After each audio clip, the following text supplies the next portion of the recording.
মা লক্ষ্মীক আকৰ্ষিত কৰা অতি সহজ 5টা উপায়। সকলো মানুহে বিচাৰে তেওঁলোকৰ ঘৰলৈ মা লক্ষ্মী আহক। আপুনিও যদি বিচাৰে আপোনাৰ ঘৰলৈ মা লক্ষ্মী আহক, তেনেহ'লে আপুনি মা লক্ষ্মীক আকৰ্ষিত কৰিব পৰা অতি সহজ মই 5টা উপায় আপোনাক ক'ম। যদি আপুনি জানিব বিচাৰিছে মা লক্ষ্মীক আকৰ্ষিত কৰিব পৰা অতি সহজ 5টা উপায় কি, ভিডিঅ'টো চাব লাগিব শেষলৈকে। যদিহে আপুনি আপোনাৰ ইউটিউব, ফেচবুক অথবা ইনষ্টা লিগেল আৰু অৰ্গেনিকভাৱে গ্ৰ'থ কৰিব বিচাৰে, আমাৰ লগত যোগাযোগ কৰিব। আপুনি আমাৰ পৰা legal views, legal subscriber, legal followers এই সকলোবোৰ লিগেল আৰু অৰ্গেনিকভাৱে ল'ব পাৰিব। আমাৰ হোৱাটছএপ নাম্বাৰ 9864808721।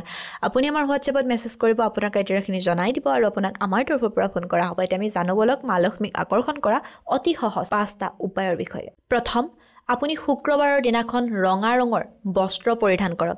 এয়া মা লক্ষ্মীৰ খুব বেছি প্ৰিয় হয়। আপুনি যদি শুক্ৰবাৰৰ দিনাখন ৰঙা ৰঙৰ বস্ত্ৰ পৰিধান কৰে, মা লক্ষ্মীয়ে খুব বেছি ভাল পায় আৰু মা লক্ষ্মী আকৰ্ষিত হয়। দ্বিতীয়তে আপুনি কি কৰিব পাৰে, আপোনাৰ ঘৰৰ যিখন মুখ্য দুৱাৰ, সেই মুখ্য দুৱাৰৰ সন্মুখত আপুনি ধুনীয়াকৈ হালধি অকণমান লৈ কেশৰৰ লগত মিহলাই ছটিয়াব পাৰে। তেনেকুৱা কৰিলে মা লক্ষ্মী খুব বেছি সোনকালে সন্তুষ্ট হয় আৰু আপোনাৰ ঘৰত পইচাৰ অভাৱ নোহোৱা হয়।